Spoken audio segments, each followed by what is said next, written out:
الرجيم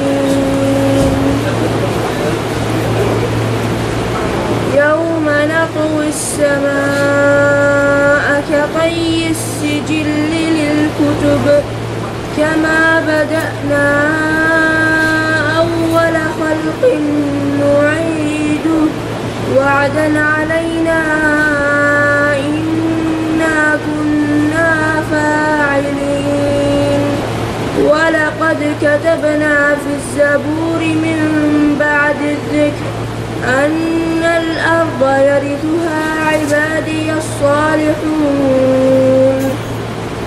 إن في هذا لبلاغا لقوم عابدين وما أرسلناك إلا رحمة للعالمين قل إنما يوحى إلي أنما إلهكم إله واحد فهل أنتم مسلمون فإن تولوا فقل آذنتكم على سواء وإن أدري أقريب أم بعيد ما توعدون إنه يعلم الجهر من القول ويعلم ما تكتمون وإن أدري لعله فتنة لكم ومتاع إلى حين قال رب احكم بالحق وربنا الرحمن المستعان على ما تصفون. السلام علیکم ورحمۃ اللہ وبرکاتہ. الحمد للہ رب العالمین والصلاة والسلام على رسولہ محمد وآلہ وصحبہ اجمعین.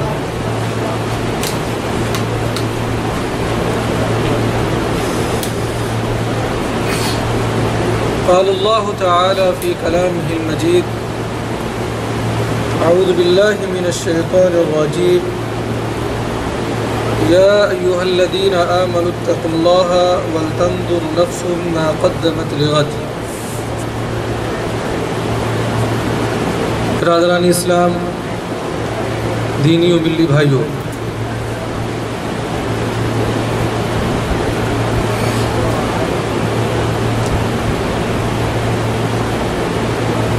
اللہ رب العالمین نے جنوں انس کو محض اپنی عبادت کے لیے پیدا کیا ہے، جیسا کہ اللہ رب العالمین کا ارشاد گرامی ہے وَمَا خَلَقْتُ الْجِنَّ وَالْإِنسَ إِلَّا لِيَعْبُدُونَ.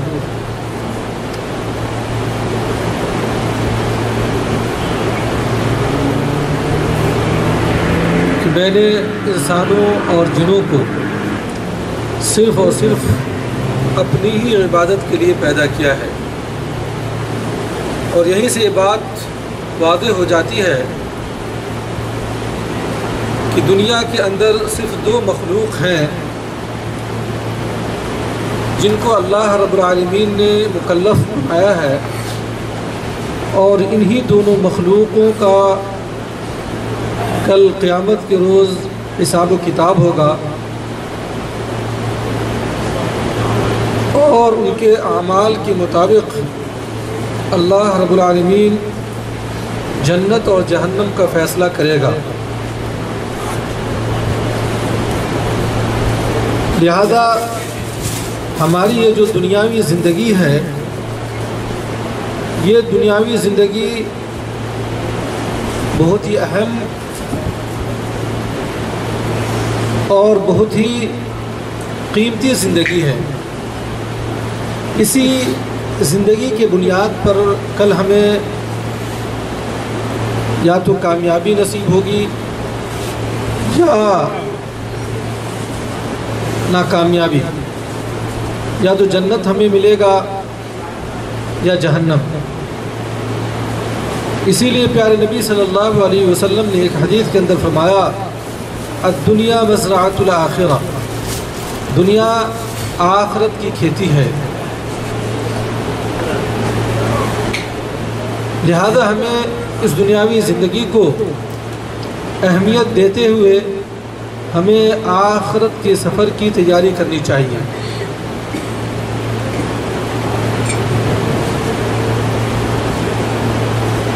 ایک مومن اور مسلمان اس وقت تک مومن ہو ہی نہیں سکتا جب تک اس کا کامل یقین یوم آخرت پر نہ ہو، اس بات پر یقین نہ ہو کہ اللہ رب العالمین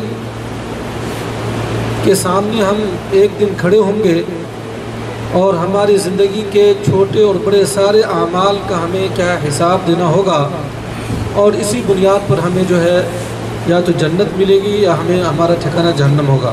اللہ ہمیں جہنم سے بچائے اور جنت کا متلاشی اور جنت کے راستے کو ہمارے لیے آسان فرما دے۔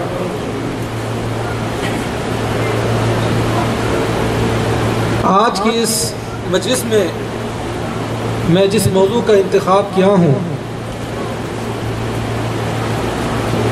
یہ اصول الاخیر نامی کتاب سے، وہ ہے سفر نامہ آخرت۔ سفر نامہ آخرت یقیناً ہمارے زندگی کا یہی مقصد ہے کہ ہم اس دنیا کے اندر اللہ رب العالمین کی اطاعت و فرمانبرداری کر کے اللہ کو خوش کر کے آخرت کی زندگی کو ہم سنواریں، اور جس شخص کی زندگی کا یہ مقصد نہیں ہے تو وہ اپنی زندگی جانوروں کی زندگی گزارتا ہے، اور وہ اس دنیا کے اندر بھی کامیاب و کامران نہیں ہو سکتا حقیقت میں، اور کل آخرت میں بھی اسے کافی افسوس پلنا ہوگا۔ سفرنامہ آخرت یا یہ دنیا ہماری آنکھ جب بند ہو جاتی ہے، ہمارے جسم سے ہماری روح نکل جاتی ہے،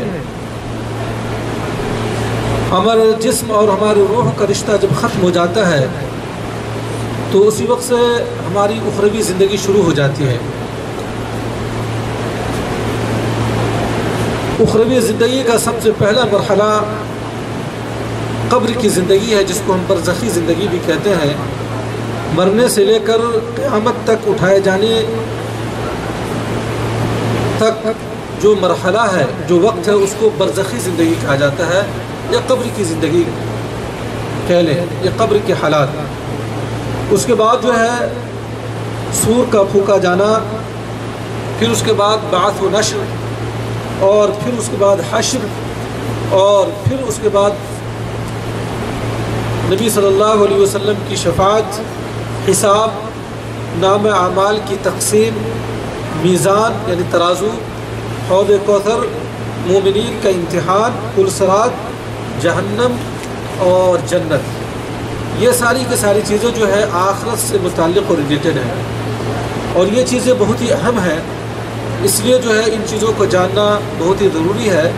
آج کی اس مجلس میں انشاءاللہ انہی موضوعات پر، انہی نقاط پر، انہی پوائنٹس پر جو ہے مختصراً گفتگو ہوگی، ورنہ ایک ایک موضوع پر اگر گفتگو کی جائے تو کتاب و سنت کی نصوص اور سلف صالحین کے اقوال کی روشنی میں کئی مجالس درکار ہوں گے، لیکن یہ چیزیں مختصراً بیان کرنے کا مقصد یہ ہے کہ ہم جو ہے آخرت کی تیاری کریں اور یہ چیزیں ہمارے ذہن میں ہو، اور اگر ہم جانتے بھی ہیں تو ہو سکتا ہے بعض چیزیں ہمارے نظروں سے اوجھل ہو چکی ہیں، بطور تذکیر اور بطور نصیحت آپ کی خدمت میں یہ باتیں رکھی جا رہی ہیں۔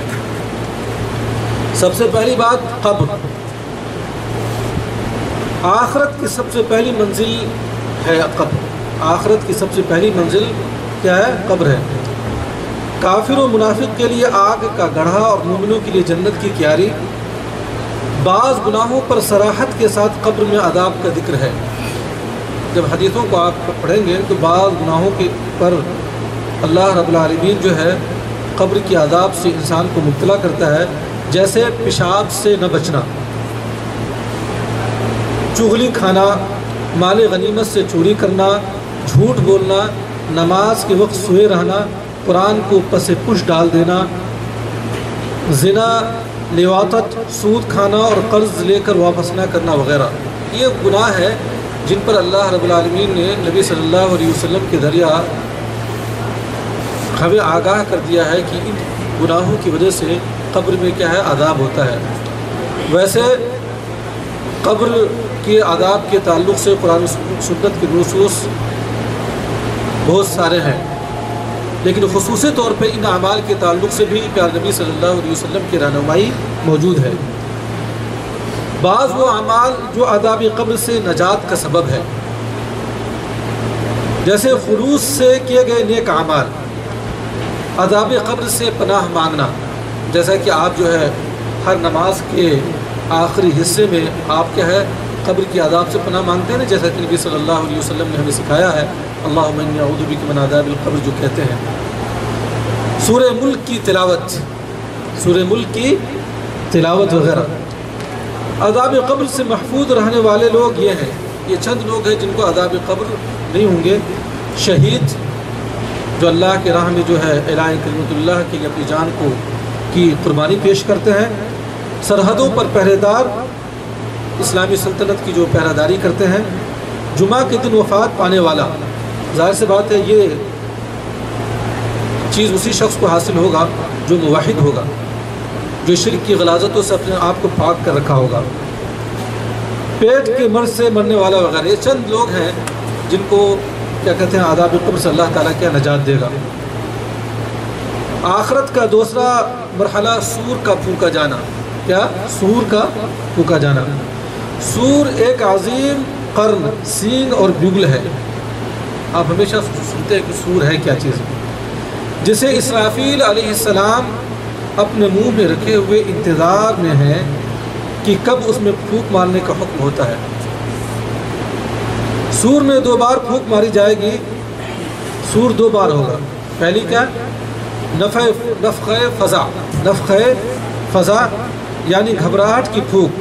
اللہ تعالیٰ کا فرمان ہے وَيَوْمَ يُنْفَخُ فِي الصُّورِ فَفَزِعَ مَنْ فِي السَّمَاوَاتِ وَمَنْ فِي الْأَرْضِ إِلَّا مَنْ شَاءَ اللَّهُ، اور جس دن سور پھونک دیا جائے گا پس آسمان اور زمین والے سب بے ہوش ہو کر گر پڑیں گے مگر اللہ جسے چاہے۔ اللہ کی مدد جس کے ساتھ شامل وہ صحیح حالت میں رہے گا۔ اس نفخے کے بعد ساری کائنات تہس نہس ہو جائے گی، ختم ہو جائے گی۔ پھر 40 سال کے بعد دوبارہ سور پھونکا جائے گا۔ کتنے سال کے بعد؟ سبحان اللہ، 40 سال کے بعد دوبارہ پھونک ہو جائے، جسے نفخہ بعث کہا جاتا ہے۔ کیا کہا جاتا ہے؟ نفخہ بعث کہا جاتا ہے۔ اللہ تعالیٰ کا فرمان ہے ثم نفخ فیہ اخری فاذا هم قیام ینظرون، پھر دوبارہ سور پھونکا جائے گا پس وہ ایک دم کھڑے ہو کر دیکھنے لگ جائیں گے۔ کتنے سور ہوں گے؟ کتنے مرتبہ سور پھونکے جائیں گے؟ نفخہ فزع اور نفخہ بعث۔ اس کے بعد تیسرا مرحلہ کیا ہے؟ بعث و نشر۔ بعث و نشر، پہلا تو یہ ہے کہ برزخ کی زندگی، مرنے سے لے کر جو ہے سور پھونکے جانے تک، اور دوسرا کیا ہے؟ یہ سور پھونکا جانا، اور تیسرا کیا ہے؟ بعث و نشر۔ پھر اللہ تعالیٰ ایک ایسی بارش نازل فرمائے گا جس کے اثر سے ریڑھ کی ہڈی کے آخری حصے سے تمام اجسام اگنے شروع ہو جائیں گے۔ ریڑھ کے ہڈی کے آخری حصے سے جتنے بھی اجسام کیا اس وقت تک قبر کے اندر مدفون ہوں گے، سب کے سب کیا ہے؟ اگنے شروع ہو جائیں گے۔ چنانچہ وہ ایک ایسی نئی تخلیق ہوگی کہ اس کے بعد لوگوں کو موت نہ آئے گی۔ لوگ ننگے بدن، ننگے پاؤں اور بغیر ختنے کے ہوں گے، جنوں اور فرشتوں کے دیکھیں گے، اپنے اپنے اعمال کے مطابق اٹھائے جائیں گے۔ آج ہم دنیا کے اندر جنوں اور فرشتوں کو نہیں دیکھ رہے ہیں، لیکن قیامت کے روز ہم جنوں اور فرشتوں کو اپنی آنکھوں سے دیکھیں گے۔ چنانچہ حالت احرام میں وفات پانے والا تلبیہ پڑھتے ہوئے اٹھایا جائے گا۔ شہید کا خون بہہ رہا ہوگا اور غافل حالت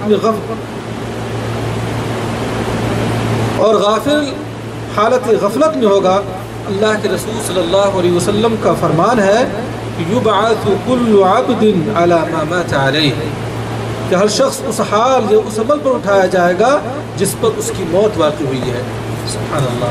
اس لیے ہمیں ہمیشہ اپنی موت کے لیے اچھی حالت کی دعا کرنی چاہیے کہ اللہ تو مجھے، میری روح جو میرے جسم سے پرواز کرے تو تیری خوشنودی و رضا کی حالت میں ہو، غلط حالت میں نہیں، شرک و بدعت کی حالت میں نہیں، یا اللہ رب العالمین کی معصیت کی حالت میں نہیں۔ ہمیشہ اللہ رب العالمین سے یہ دعا کرنی چاہیے۔ اس کے بعد چوتھا مرحلہ کیا؟ حشر۔ پھر اللہ تبارک و تعالی تمام مخلوقوں کو حساب کے لیے ایک ایسے دن میں جمع کرے گا جس کی مقدار 50,000 سال کے برابر ہوگی۔ کتنی؟ 50,000 سال کے برابر ہوگی۔ حالت یہ ہوگی کہ لوگ مدہوشوں کی طرح گھبرائے ہوئے ہوں گے، ایسا محسوس کریں گے کہ دنیا میں ان کا رہنا صرف 1 گھنٹے کے لیے تھا۔ کتنے کے لیے تھا؟ 1 گھنٹے کے لیے تھا۔ سورج ان کے قریب 1 میل کی دوری پر لایا جائے گا۔ اپنے اپنے اعمال کے مطابق لوگ پسینے میں ڈوبے ہوئے ہوں گے۔ کمزور لوگوں کا اور اہل کبر و نخوت کا گروپ آپس میں جھگڑا کرے گا۔ کافر سے اس کا قرین ساتھی، اس کا شیطان اور اس کے اعضاء جھگڑا کریں گے، ایک دوسرے پر لعنتیں بھیجیں گے۔ ظالم اپنے ہاتھوں کو چبا چبا کر کہے گا یا ویلتا لیتنی لم اتخذ فلانا خلیلا، ہائے میری بربادی، کاش میں فلاں کو اپنا دوست نہ بنایا ہوتا، کاش میں اپنے فلاں کو اپنا دوست نہ بنایا ہوتا۔ اس دن جہنم کو 70,000 لگاموں سے کھینچا جا رہا ہوگا۔ کتنے؟ 70,000 لگاموں سے کھینچا جا رہا ہوگا، اور ہر لگام کو 70,000 فرشتے پکڑے ہوں گے، اور ہر لگام کو 70,000 فرشتے پکڑے ہوں گے۔ چنانچہ جب کافر اسے دیکھے گا تو چاہے گا کہ اپنی طرف سے فدیہ پیش کر کے یعنی بدلہ پیش کر کے چھٹکارا لے لے، یا پھر خاک ہو جائے یا پھر مٹی ہو جائے۔ یعنی سورہ نبا کو پڑھیے، جس میں آخر میں کافر تمنا کرے گی کاش کہ وہ جو ہے کچھ مٹی ہو جائے۔ یا ویلتا یا لیتنی کنت ترابا، کاش کہ میں مٹی ہو جاؤں۔ لیکن اس دن افسوس کرنے سے کوئی فائدہ نہیں ہوگا۔ چنانچہ جب کافر اسے دیکھے گا تو اپنی طرف سے فدیہ پیش کر کے چھٹکارا لے لے یا پھر خاک ہو جائے۔ رہی گناہ گاروں کی کیفیت تو زکوٰۃ نہ دینے والوں کو ان کے مال سے آگ کی تختیاں بنا کر ان کے جسم کو داغا جائے گا۔ جن کو اللہ رب العالمین نے مال و دولت سے نوازا ہے، لیکن وہ مال کو جمع کر کے رکھتے، بخالت کرتے ہیں اور اللہ کے راہ میں نہیں خرچ کرتے، ایسے لوگوں کو آگ کی تختیاں بنا کے ان کے جسم کو کیا ہے؟ داغا جائے گا۔ اعوذ باللہ۔ گھمنڈیوں کو، گھمنڈی سمجھتے ہیں کبر و غرور کرنے والوں کو، چھوٹی چھوٹی چیونٹیوں کی شکل میں اٹھایا جائے گا۔ کیسے؟ چیونٹیوں کی شکل میں اٹھایا جائے گا۔ اس میدان میں خیانت کرنے والوں، غصب کرنے والوں اور دھوکہ دینے والوں کو رسوا کیا جائے گا۔ چور چوری کا مال اپنے ساتھ لے کر آئے گا۔ ہر پوشیدہ امر اور ہر حقیقت کھل کر سامنے آ جائے گی۔ البتہ نیک اور متقیوں کو کوئی گھبراہٹ لاحق نہ ہوگی۔ سنیں، کوئی گھبراہٹ لاحق نہ ہوگی، بلکہ یہ دن ان کے اوپر ایک نماز جیسے نماز ظہر کے وقت کی طرح گزر جائے گا۔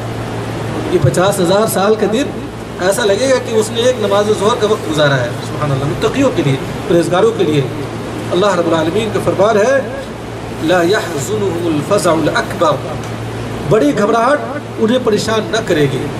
کن کو؟ متقیوں کو، پرہیزگاروں کو، میرے بھائیوں اور عزیزوں۔ اور اس کے بعد کیا؟ شفاعت۔ کیا ہے؟ اب شفاعت عظمیٰ، یہ شفاعت ہمارے نبی صلی اللہ علیہ وسلم کے لیے خاص ہے، جو حشر کے روز تمام مخلوقات پر سے سختی اور پریشانی دور کرنے اور ان کے حساب کے لیے ہوگی۔ باقی دوسری شفاعتیں جو یوم حشر کے ساتھ خاص نہیں ہیں، نبی صلی اللہ علیہ وسلم اور غیر کو بھی حاصل ہوگی، جیسے جو مسلمان جہنم میں جا چکے ہوں گے انہیں نکالنے کے لیے اور اہل جنت کے درجات کی بلندی کے لیے۔ یعنی شفاعت عظمیٰ جو ہے، جب لوگ نفسی کے عالم میں ہوں گے، پریشان حال ہوں گے اور حساب کا انتظار کر رہے ہوں گے، تو اس وقت اللہ رب العالمین کے فضل سے نبی صلی اللہ علیہ وسلم کو یہ شفاعت حاصل ہوگی، اور وہ ان کے حساب و کتاب کے لیے کیا ہے؟ شفاعت کریں گے اور یہ قبول کی جائے گی۔ اس کے بعد حساب۔ کیا ہے یہ؟ حساب۔ صف در صف لوگ اللہ تعالیٰ کے حضور پیش کیے جائیں گے. چنانچہ اللہ تعالیٰ ان کے اعمال پر انہیں مطلع کرے گا اور ان سے متعلق سوال کرے گا. ٹھیک ہے. اسی طرح ان کی عمر، جوانی، مال، علم اور عہد و پیمان کے متعلق سوال ہوگا.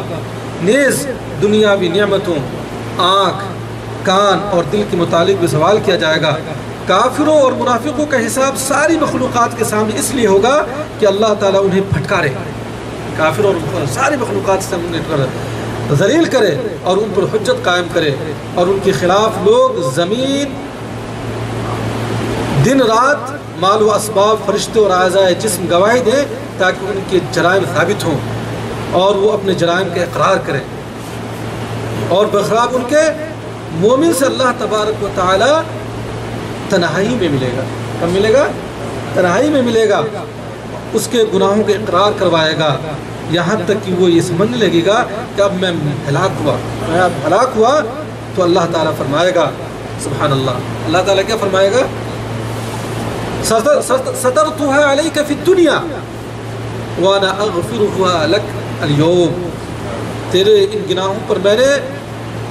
گناہوں پر میں نے دنیا میں پردہ ڈالا تھا اور آج انہیں میں تیرے لیے معاف کر رہا ہوں. سبحان اللہ. مومنوں کو اللہ تعالیٰ یہ مزدہ سنائے گا اور یہ خوشخبری سنائے گا. سب سے پہلے امت محمد صلی اللہ علیہ وسلم کا حساب ہوگا. سب سے پہلے امت محمدیہ کا حساب ہوگا.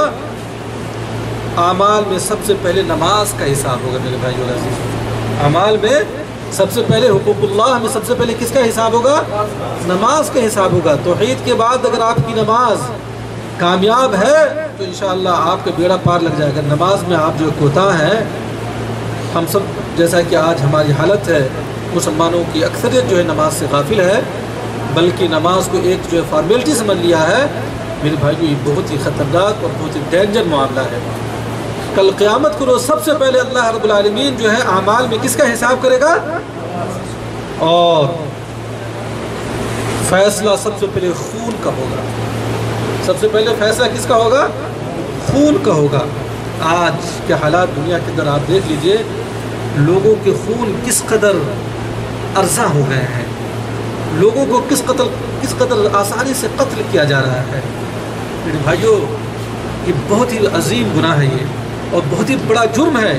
کل قیامت کو روز جو اللہ رب العالمین فیصلہ کرے گا سب سے پہلے حقوق العباد کے تعلق سے، وہ کیا ہوگا؟ خون کا فیصلہ ہوگا، قتل کا فیصلہ ہوگا. میرے بھائی آج تھوڑی بڑی بات ہوتی ہے، لوگ ایک دوسرے کی جان کو لے لیتے ہیں. بم بلاسٹنگ ہو رہے ہیں جگہ جگہ پہ، دہشت گردی پھیلی ہوئی ہے، خود اپنے آپ کو اڑاتا ہے اور دوسروں کو اڑا دیتا ہے. نعوذ باللہ ثم نعوذ باللہ. بعض علماء نے یہ کہا کہ جس شخص کو جہنم میں جانے کی جلدی ہو وہ پہلے اپنے آپ کو کیا کہتے ہیں؟ اڑا لے. وہ شخص جو اپنے آپ کو اڑاتا ہے اس کو جہنم میں جانے کی جلدی ہوتی ہے. یہ کیا ہے؟ قتل النفس ہے. یہ جسم، یہ جان، یہ اللہ رب العالمین کی امانت ہے. ایسا نہیں کہ جس طرح سے چاہے اس کے اندر تصرف کرے. اسی لیے اسلام کے اندر کیا ہے؟ سوسائڈ اور خودکشی حرام ہے. جتنی بھی پریشانیاں ہیں، جتنی بھی تکلیفیں ہیں، جتنی بھی مصیبتیں ہیں، لیکن جس کو اللہ رب العالمین پہ ایمان ہے، یوم آخرت پر ایمان ہے، تو کبھی بھی اس طرح کی غلطی نہیں کرے گا. آئے دن سننے میں آتا ہے کہ فلاں شخص نے اپنے آپ کو جو ہے مار ڈالا.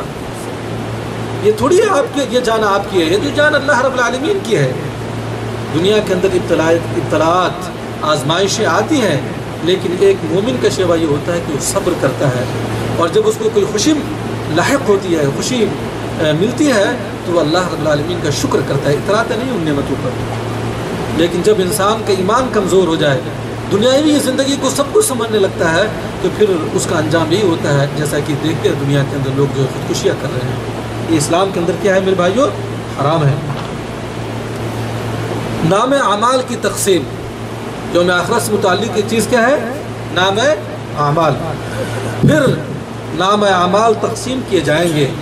چنانچہ لوگوں کے ہاتھوں میں ایک ایسی کتاب دی جائے گی جس نے مال هذا الكتاب لا يغادر صغيرة ولا كبيرة الا احصاها. کوئی چھوٹا بڑا عمل بغیر گھیرے کے باقی نہیں چھوڑے گا. چھوٹا ہو یا بڑا عمل ہو، یہ کتاب جو ہے سب کو نوٹ کر کے رکھ رہی ہے، اور کل قیامت کے روز یہ کتاب آپ کے سامنے کیا ہے، حاضر کر دیا جائے گا۔ انسان کہے گا یہ کیسی کتاب ہے جس نے نہ چھوٹی چیز کو چھوڑا ہے نہ بڑی چیز کو چھوڑا ہے۔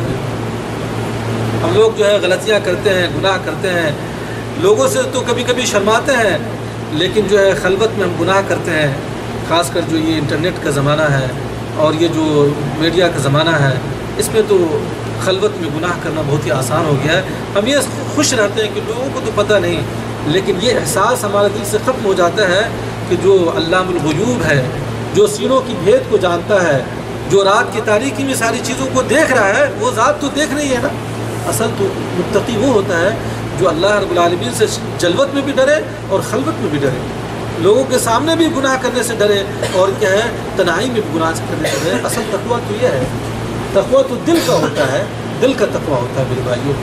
جب تک آپ کے دل کے اندر اللہ کا خوف اور اللہ کی خشیت اور اللہ کا ڈر قائم نہ ہو تو میرے بھائیوں آپ بہت سارے گناہ کرتے رہ جائیں گے۔ اس ہیبٹ کو اپنے اندر پیدا کیجیے، اس عادت کو پیدا کیجیے میرے بھائیوں اور عزیزوں۔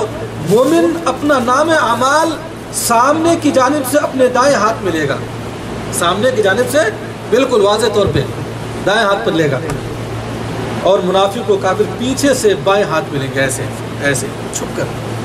حسرت و ندامت، اللہ اکبر، اللہ ہمیں بچائے میرے بھائیوں۔ میزان، میزان کس کو کہتے ہیں؟ بیلنس، ترازو، ترازو، سمجھا نا؟ پھر بندوں کے اعمال ایک ایسے ترازو میں تو لے جائیں گے جو حقیقی اور بالکل صحیح ترازو ہوگا۔ بندوں کے اعمال ایک ایسے ترازو میں تولے جائیں گے جو حقیقی اور بالکل صحیح ترازو ہوگا، اور اس کے دو پلڑے ہوں گے، جس طرح کی دنیا کے اندر آپ دیکھ رہے ہیں دو پلڑے ہوں گے، تاکہ انہیں ان کا پورا بدلہ دیا جائے۔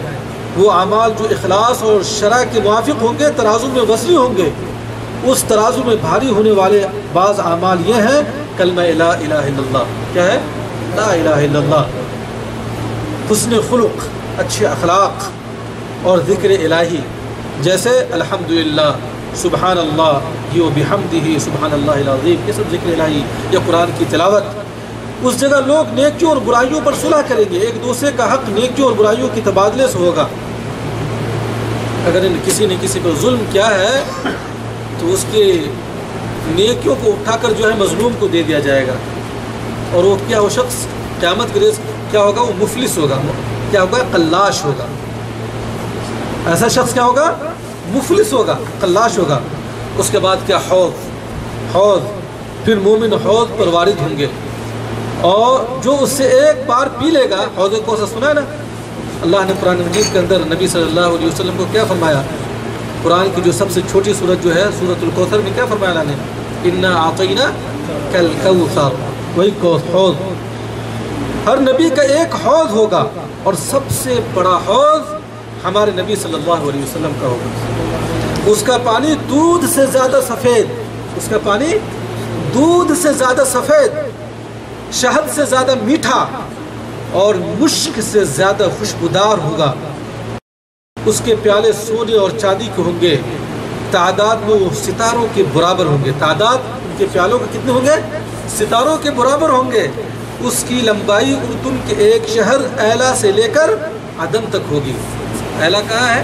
اردن کے اندر، اور عدن کہاں ہے؟ یمن میں۔ اتنا لمبا جو ہے حوض ہوگا، اس کا پانی نہر کوثر سے آ رہا ہوگا۔ نہیں، یہ کوثر دوسرا ہے اور یہ حوض دوسرا ہے، ٹھیک ہے؟ یہ جو قرآن کے اندر جو کوثر کا ذکر کیا ہے دوسرا، یہ حوض ایک الگ ہے جو نبی صلی اللہ علیہ وسلم کو اور دوسرے انبیاء کو نصیب ہوگا۔ اس کے بعد مومنین کا امتحان، مومنین کا امتحان۔ یوم حشر کے آخری حصے میں کافر اپنے ان معبودوں کے ساتھ بولیں گے جن کی وہ دنیا میں عبادت کرتے تھے، جو انہیں جانوروں کی ریوڑ کی طرح اپنے پیروں کے بل یا اپنے منہ کے بل جماعت در جماعت جہنم تک پہنچا دیں گے۔ ان کی وجہ سے وہ جہنم میں جائیں گے، پھر وہاں صرف مومنین اور منافقین ہی رہ جائیں گے۔ کون رہ جائیں گے؟ مومنین اور منافقین ہی رہ جائیں گے۔ چنانچہ اللہ تعالیٰ ان کے پاس آ کر پوچھے گا تم لوگ کس کا انتظار کر رہے ہو؟ لوگ جواب دیں گے کہ ہم اپنے رب کا انتظار کر رہے ہیں۔ پھر جب اللہ تعالیٰ اپنی پنڈلی ظاہر کر دے گا، کیا پنڈلی؟ ساق، ظاہر کر دے گا تو لوگ اسے پہچان لیں گے، سوائے منافقین کے تمام لوگ سجدے میں کیا ہے گر پڑیں گے، سوائے منافقین کے تمام لوگ کیا ہے سجدے میں گر پڑیں گے۔ میرے بھائیو اور عزیزو، سبحان اللہ، اللہ ہمیں جو ہے اس ذلت اور اس خست سے ہمیں جو ہے قیامت کے دن کیا محفوظ فرمائے۔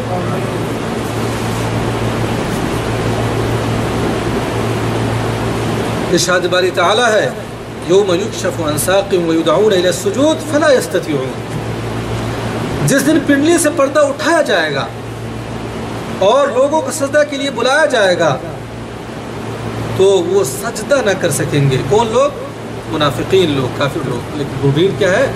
جو دنیا کے اندر اللہ رب العالمین کے سامنے سجدہ کرتے ہیں، وہ کل قیامت کے روز بھی اللہ رب العالمین کی پنڈلی کو دیکھ کے کیا سجدے میں گر جائے گی۔ لیکن منافقوں کو کیا سجدہ اس دن بھی نصیب نہیں ہوگا، کافروں کو اس دن بھی کیا ہے سجدہ نصیب نہیں ہوگا۔ پھر لوگ اللہ تعالیٰ کی پیروی میں لگ جائیں گے، چنانچہ پل صراط رکھا جائے گا۔ کیا رکھا جائے گا؟ پل صراط رکھا جائے گا۔ اللہ تعالیٰ وہاں مومنوں کو نور عطا فرمائے گا اور منافقین کا نور بجھا دیا جائے گا۔ منافقین کا نور کیا ہے؟ بجھا دیا جائے گا۔ اب آئیے پل صراط کیا چیز ہے؟ پل صراط جہنم پر رکھا گیا ایک پل ہے تاکہ اسے پار کر کے مومنین جنت تک پہنچے۔ اس کی صفت اللہ کے رسول صلی اللہ علیہ وسلم نے اس طرح بیان فرمائی ہے، لچکدار پھسلاہٹ والا، لچکدار پھسلاہٹ والا ہے، سعدان کے کانٹوں، ایک سعدان ایک کانٹے کا نام ہے، کہ کانٹوں کی طرح اس میں آنکڑے اور کنڈیاں ہیں۔ کیا ہوں گے؟ آنکڑے اور کنڈیاں ہوں گے نکلے ہوئے۔ بخاری نے فرمایا بال سے زیادہ باریک اور تلوار سے زیادہ تیز ہے۔ بال سے زیادہ باریک اور تلوار سے زیادہ، یہ چیزیں انسان جب سنتا ہے تو بظاہر یہ عقل ہماری قبول نہیں کرتی، لیکن یہ ساری چیزیں ہیں، اللہ رب العالمین یہ ساری چیزیں تیار کر رکھی ہیں۔ ایک مومن کا شیوا یہ ہے کہ اللہ اس کے رسول کی بات جب آ جائے تو اپنے عقل کو دخل نہ دے، آمنا و صدقنا کہے۔ اس کے اندر جو ہے، جو ابھی آپ سورج جو ہے دن کے دوپہر میں جو آپ سورج واضح طور پہ دیکھ رہے ہیں، اس سے بھی زیادہ واضح بات ہے، اور اس سے بھی زیادہ ہمیں کیا ہے، جس طرح ہم اس کو مانیں اس سے بھی اکمل طریقہ اور اتم طریقے سے ہمیں ان باتوں کو ماننی چاہیے۔ لیکن اس کے اندر ذرہ برابر بھی شک کی گنجائش نہیں ہے، یہ چیزیں ہو کر رہیں گی اور یہ ساری چیزیں ہیں، اس لیے کہ اللہ رب العالمین کی بات اور پیارے نبی صلی اللہ علیہ وسلم کی بات کے اندر جو شک کرتا ہے وہ پھر وہ مومن اور مسلمان ہی نہیں ہے۔ یہی تو غیب کی باتیں ہیں۔ دنیا کی بہت ساری چیزوں کو ہماری عقل سمجھنے سے قاصر ہے، تو یہ اخروی چیزیں ہیں، ان کو کیسے ہماری عقل جو سمجھ سکتی ہے ساری چیزوں کو؟ تو جو ہمیں سمجھ میں آتی ہے اس کو سمجھے، اور جو سمجھ میں نہیں آتی ہے عقل کے گھوڑے کو نہ دوڑائے، شیطانی وسوسہ کو اپنے ذہن کے اندر نہ لائے۔ ایک مومن کیا ہے؟ غیب پر ایمان لاتے ہیں، غیب کی چیزیں ہیں، آپ واضح طور پہ ان چیزوں پر ایمان لائیے، اور بالکل 100 سے بھی زیادہ یہ چیز کیا ہے؟ حقیقت ہے۔ 100% سے بھی زیادہ کیا ہے؟ یہ چیز حقیقت ہے میرے بھائیوں اور عزیزوں۔ تو یہ جو پل صراط ہے کیسا ہوگا؟ بال سے بھی زیادہ باریک اور تلوار سے زیادہ تیز، سبحان اللہ۔ وہیں پر مومنوں کو ان کے اعمال کے مطابق نور دیا جائے گا۔ کیا دیا جائے گا؟ نور دیا جائے گا۔ سب سے اعلیٰ درجے کا نور پہاڑ کے برابر، اور سب سے ادنا درجے کا نور پاؤں کے انگوٹھے پر ہوگا۔ کیا ہوگا؟ پاؤں کے انگوٹھے پر ہوگا۔ جب وہ نور ان کے لیے روشن کیا جائے گا تو اپنے اپنے اعمال کے اعتبار سے ایماندار لوگ اسے پار کریں گے، اپنے اپنے اعمال کے اعتبار سے۔ چنانچہ پلک جھپکنے کی تیزی، کوئی پلک جھپکنے کی تیزی، بجلی کی سرعت، ہوا کی تندی، چڑیوں کی رفتار، تیز گھوڑے کی رفتار اور عام سواروں کی رفتار سے مومنین اسے پار کریں گے، سبحان اللہ۔ کچھ لوگ صحیح و سالم پار ہو جائیں گے، کچھ لوگ کو زخم لگیں گے، اور کچھ لوگ ایک دوسرے پر جہنم میں گر جائیں گے، نعوذ باللہ۔ کچھ لوگ ایک دوسرے پر جہنم میں کیا ہے؟ گر جائیں گے۔ البتہ منافقین کے پاس کسی قسم کا نور نہ ہوگا، اس سے مدد لیں گے، پھر وہ لوٹ جائیں گے۔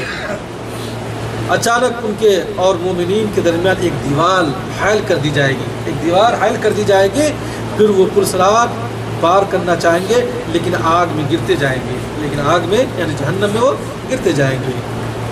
اب آئیے کیا ہے؟ جہنم۔ اب کیا ہے؟ اللہ رب العالمین نے قرآن مجید کی متعدد مقامات پر جنت اور اہل جنت کا ذکر کیا ہے۔ جنت کے اندر جو اللہ رب العالمین نے جو نعمتیں مومنوں اور مسلمانوں کے لیے تیار کی ہے ان کا ذکر کیا ہے، اور جہنم کا بھی ذکر کیا ہے، اور اہل جہنم کا بھی ذکر کیا ہے میرے بھائیوں۔ کیوں؟ مقصد یہی ہے کہ جنت اور جہنم کو پڑھ کے جو ہے انسان عبرت حاصل کرے اور اپنی زندگی کو جو ہے سرکش زندگی نہ بنائے، اپنی زندگی کو اللہ اس کے رسول کی اطاعت و فرمانبرداری میں گزارے۔ جہنم سب سے پہلے کافر داخل ہوں گے، جہنم میں سب سے پہلے کافر داخل ہوں گے، مسلمان اس کے بعد منافقین۔ سمجھ میں رہی ہے؟ کچھ مسلمان بھی جہنم میں داخل ہوں گے جو دنیا کے اندر جو ہے بڑے بڑے گناہ کرتے ہیں، ظلم و تعدی کرتے ہیں۔ کل قیامت کو روز اللہ رب العالمین چاہے تو مومنوں و مسلمانوں کو معاف بھی کرے گا، لیکن کچھ ایسے بھی لوگ ہوں گے جن کو ان کے گناہوں کے بقدر انہیں جہنم میں ڈالے گا۔ تو پہلے کافر جہنم میں داخل ہوں گے، اس کے بعد جو گنہگار مسلمان ہوں گے وہ، اور اس کے بعد پھر وہ منافقین۔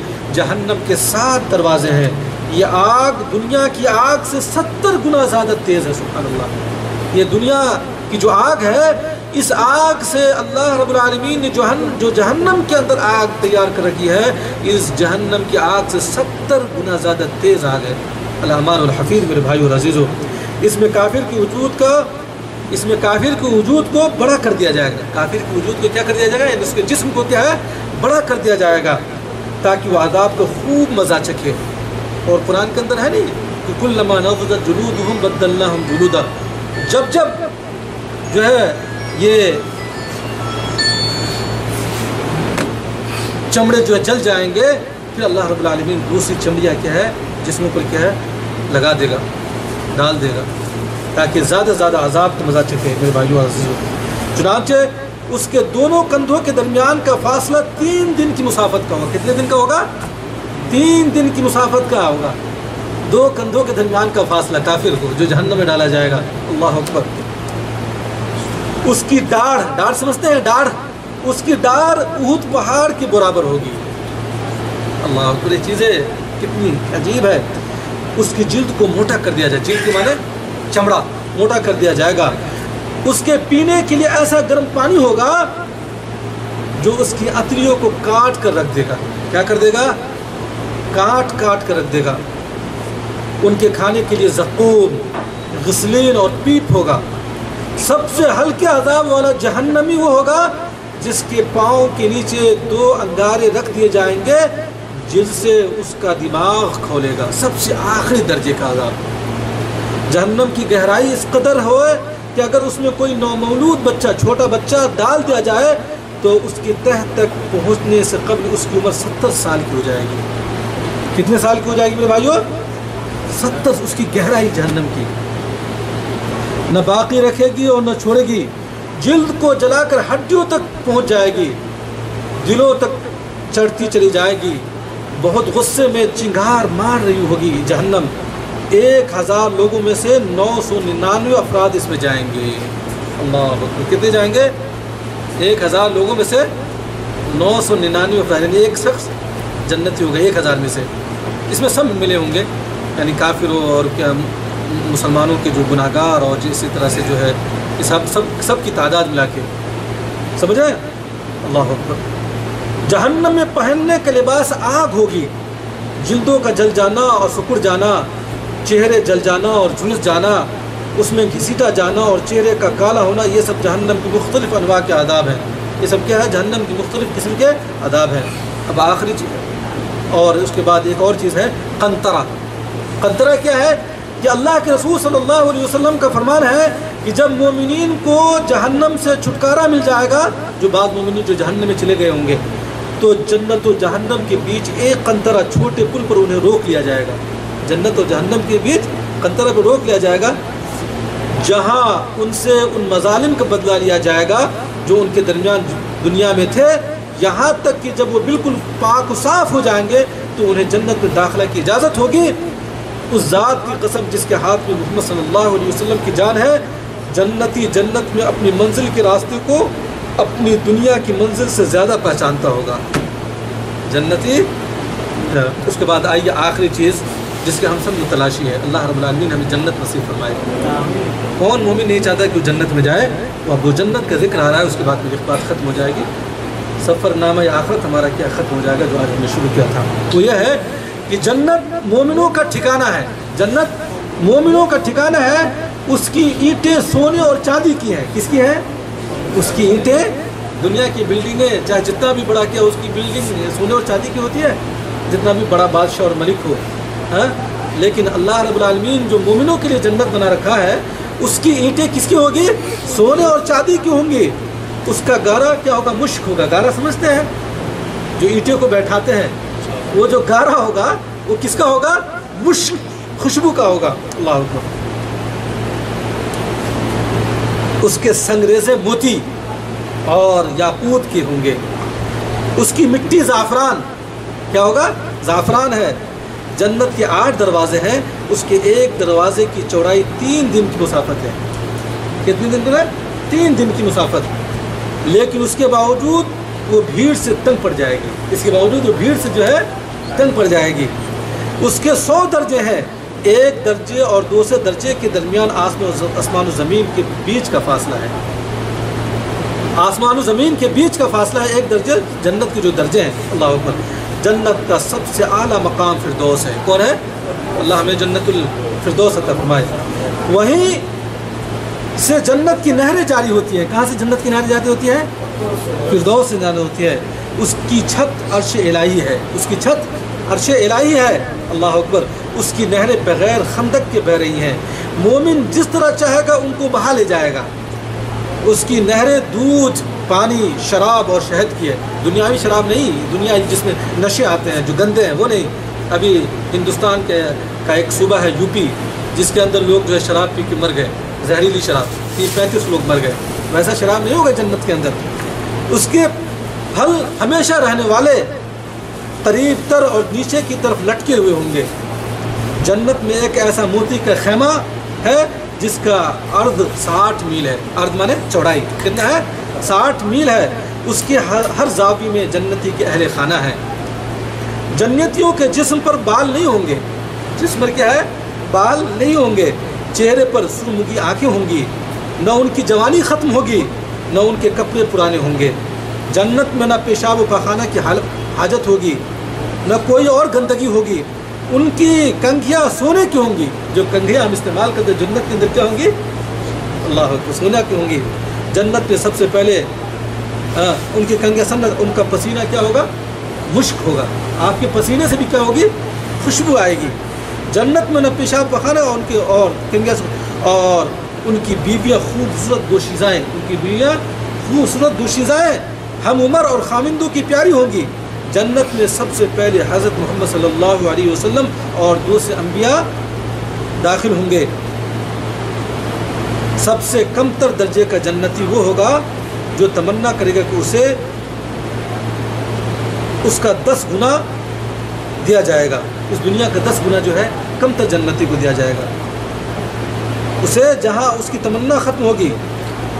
اور جنت کے خادم ہمیشہ رہنے والے ایسے بچے ہوں گے جو جنت کے اندر آپ کی خدمت پر جو بچے معمور ہوں گے، ایسے بچے ہوں گے جو بکھرے ہوئے موتیوں کی طرح دکھائی دیں گے. موتیوں کی طرح کیا خوبصورت اچھے اور پیارے بچے دکھائی دیں گے. جنت کی اعلیٰ ترین نعمتوں میں سے دیدار باری تعالیٰ ہے. جنت میں ایک مومن کی سب سے آخری خواہش ہوگی وہ اللہ رب العالمین کا دیدار ہوگا. اس سے بڑی کوئی نعمت نہیں ہوگی میرے بھائیو اور عزیزوں. اس کی رضامندی اور اس میں دائمی قیام بھی ہوگا. ٹھیک ہے. اللہ رب العالمین کو ایک مومن کل قیامت کے روز جنت میں سے ایسے دیکھے گا جس طرح سے آج ہم 14ویں رات کی چاند کو دیکھتے ہیں. اللہ رب العالمین ہمیں کیا ہے دیدار الہی نصیب فرمائے. میرے بھائیو اور عزیزوں، یہ چیزیں بیان کرنے کا مقصد کیا ہے کہ ہم دنیا کی زندگی کو اتنی ہی حیثیت دیں جتنی حیثیت ہے اس کی آخرت کے حساب پر، یا آخرت کو برباد کر کے ہم جو دنیا کو نہ کمائیں. آخرت ہم جتنی بھی دنیاوی زندگی کما لیں، جتنا بھی ہم پیسے اور مال و دولت کما لیں، منصب کما لیں، شہرت کما لیں، لیکن ہمارا حشر تو وہی مٹی ہے. ہمیں مرنا ہی ہے اور اللہ رب العالمین کے سامنے کیا ہمیں حساب دینا ہے. تو میرے بھائی اور عزیزوں، دنیاوی زندگی کی حقیقت کو سمجھے اور آخرت کو سمجھے، اور جو جنت اور جہنم کا ذکر کیا ہے ان کو بھی اپنے ذہن کے اندر رکھے.